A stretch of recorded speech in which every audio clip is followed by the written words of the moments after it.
안녕하세요. 연극 배우 류홍근입니다. 대사를 리딩해 보겠습니다. 죽느냐 사느냐 이것이 문제로다. 참혹한 운명의 화살을 맞고 마음속으로 참아야 하느냐, 아니면 성남 파도처럼 밀려오는 고난과 맞서 용감히 싸워 그것을 물리쳐야 하느냐. 어느 쪽이 더 고귀한 일일까? 남은 것이 오로지 잠자는 일뿐이라면 죽는다는 것은 잠드는 것, 잠들면서 시름을 잊을 수만 있다면, 잠들면서 수만 가지 인간의 숙명적인 고통을 잊을 수만 있다면 그것이야말로 우리가 진심으로 바라는 최상의 것이로다.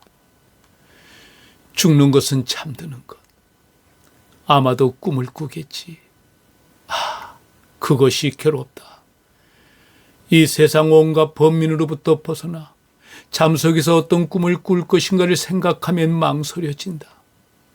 이 같은 망설임이 있기에 비참한 인생을 지루하게 살아가는 것인가? 그렇지 않으면 이 세상의 채찍과 초롱을, 무도한 폭군의 고통을, 우쭐대는 꼴불견들의 치욕을, 버림받는 사랑의 아픔을, 재판의 지연을, 관리들의 불손을, 선의의 인간들이 불안당들로부터 받고 견디는 수많은 모욕을 어찌 참아 나갈 수 있단 말인가? 한 자루의 단검으로 찌르기만 하면 이 세상으로부터 벗어날 수 있을진데 어찌 참아 나가야 한단 말인가? 생활의 고통에 시달리며 땀 범벅이 되어 신음하면서도 사후의 한 가닥 불안 때문에, 죽음의 경지를 넘어서 돌아온 이가 한 사람도 없기 때문에, 그 미지의 세계에 대한 불안 때문에 우리들의 결심은 흐려지고, 이 세상을 떠나 또 다른 미지의 고통을 받기보다는 이 세상에 남아서 현재의 고통을 참고 견디려 한다. 사리 분별이 우리들을 겁쟁이로 만드는구나. 이글이글 타오르는 타고난 결단력이 망설임으로 창백해지고 침울해진 탓으로 마냥 녹슬어 버린다. 의미심장한 대사업도 이 때문에 새길로 잘못 들고 실천의 힘을 잃게 된다. 가만, 저게 누군가? 아름다운 오피리어, 기도하는 미녀여, 그대의 기도 속에서 나의 죄도 용서를 받게 하라. 작가 셰익스피어는 1564년 영국에서 부유한 상인의 아들로 태어납니다. 정규 대학을 나오진 않았지만 라틴어 고정 교육을 받으며 문학적 감수성을 키웠습니다. 18살에 앤 해서 에이와 결혼하여 세 자녀를 두었고 1580년대 후반 런던으로 건너가 배우이자 극작가로 활동을 시작합니다. 셰익스피어의 창작 시기는 보통 세 단계로 나뉩니다. 1590년에서 1600년을 초기로 낭만과 희극의 시기입니다.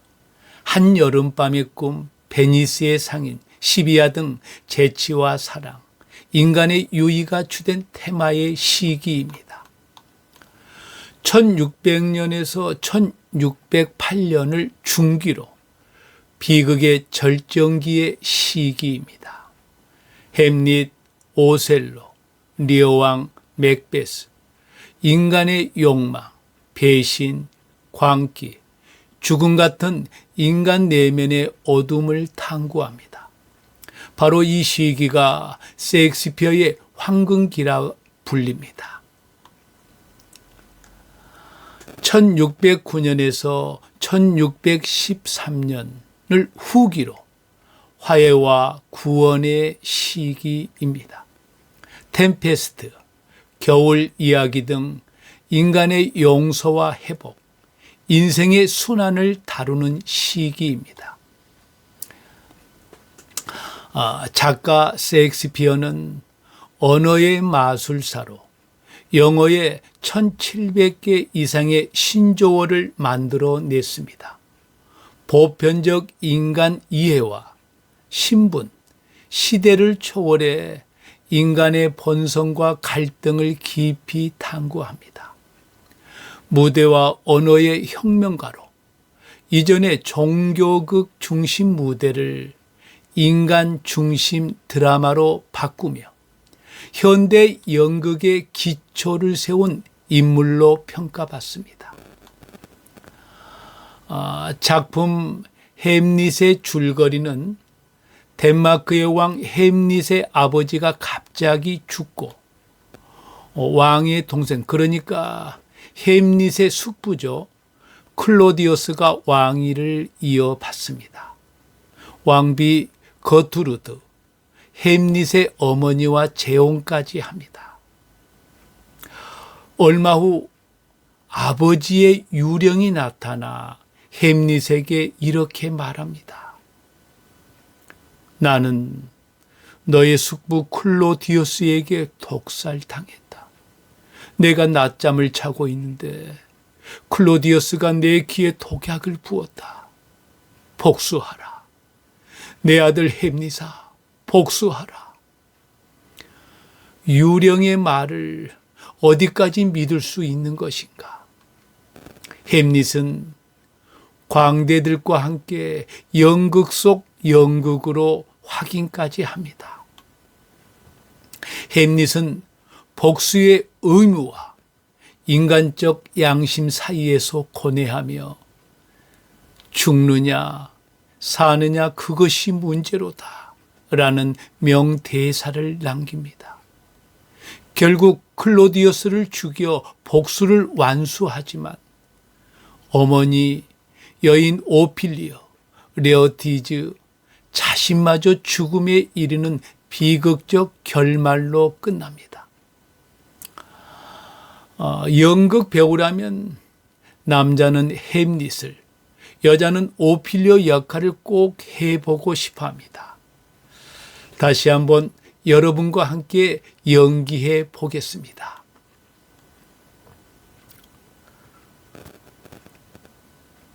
죽느냐 사느냐 이것이 문제로다. 참혹한 운명의 화살을 맞고 마음속으로 참아야 하느냐, 아니면 성남 파도처럼 밀려오는 고난과 맞서 용감히 싸워 그것을 물리쳐야 하느냐. 어느 쪽이 더 고귀한 일일까? 남은 것이 오로지 잠자는 일뿐이라면 죽는다는 것은 잠드는 것. 잠들면서 시름을 잊을 수만 있다면, 잠들면서 수만 가지 인간의 숙명적인 고통을 잊을 수만 있다면 그것이야말로 우리가 진심으로 바라는 최상의 것이로다. 죽는 것은 잠드는 것. 아마도 꿈을 꾸겠지. 그것이 괴롭다. 이 세상 온갖 번민으로부터 벗어나 잠속에서 어떤 꿈을 꿀 것인가를 생각하면 망설여진다. 이 같은 망설임이 있기에 비참한 인생을 지루하게 살아가는 것인가?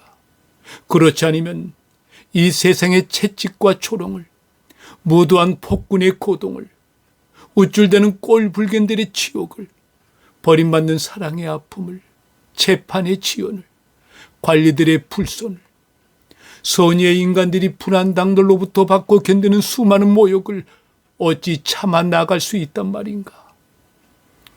한 자루의 단검으로 찌르기만 하면 이 세상으로부터 벗어날 수 있을진데 어찌 참아 나가야 한단 말인가?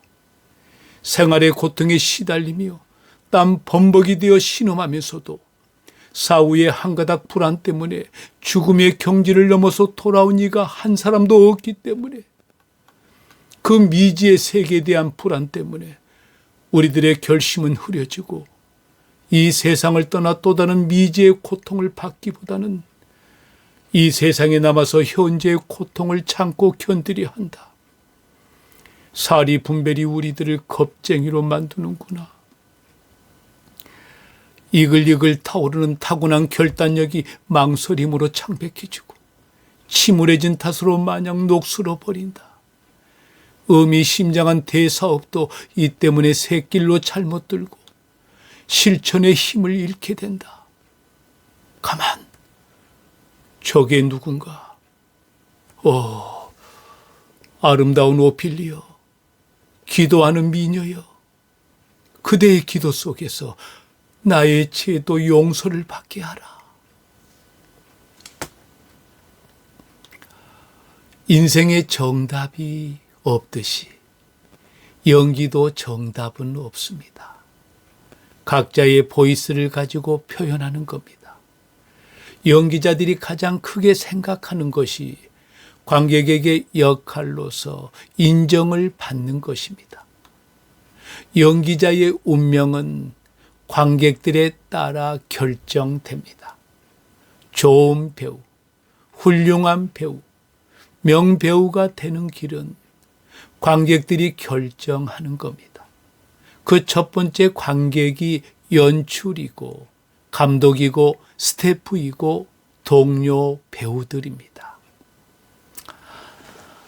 다음은 무대 뒷이야기를 좀 하겠습니다. 제가 연극을 처음 시작할 때 연극계의 분위기는 당당하고 거룩했습니다. 연극계 선생님이나 선배님들은 이런 주장을 했습니다. 사자는 아무리 배가 고파도 풀을 뜯어먹지 않는다. 연극인으로서 높은 자존감을 가져야 한다고 교육했습니다. 당시 연극을 대하는 저의 마음가짐도 조심스러웠고 경건했습니다.